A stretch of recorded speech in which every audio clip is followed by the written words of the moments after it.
Okay, now we're going to demonstrate a level turn in the Sport Cruiser. We're at 6,400 feet. Now, if we're intending on doing a level altitude turn, I'm going to start my first turn to the right. So I'm going to add some right aileron deflection, some right stick deflection, simultaneously adding some right rudder.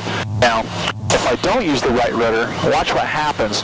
And if I just use the ailerons, okay, you'll see that the nose kind of gets hung up a little bit. It's not going to follow through the turn quite as fast. So this is a turn with just the ailerons. You can see that the nose kind of lags there.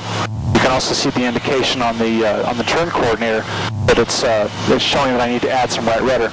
On the contrary, we don't use just rudder in the turn. We use rudder and aileron. So this is what it would look like if I was using just the rudder. So here I am adding just right rudder. You can see that the nose yaws and your body is kind of getting thrown to the outside of the turn. Well, that's where I'm releasing it. So again, straight and level, going into a turn, I'm going to add some right stick deflection, right aileron, a little bit of right rudder, and then in the turn I'm having to use a little bit of back pressure to compensate for the loss of lift. Now I'm just picking a point on my cowling on the nose and tracing it right along the horizon.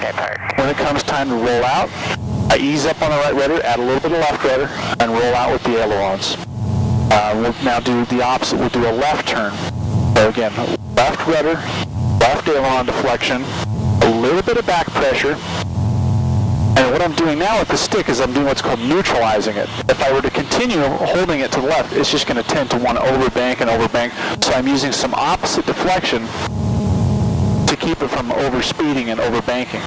When I want to roll out, add some right aileron, some right rudder, and I need to be ready to pitch the nose over so that I don't gain excess altitude.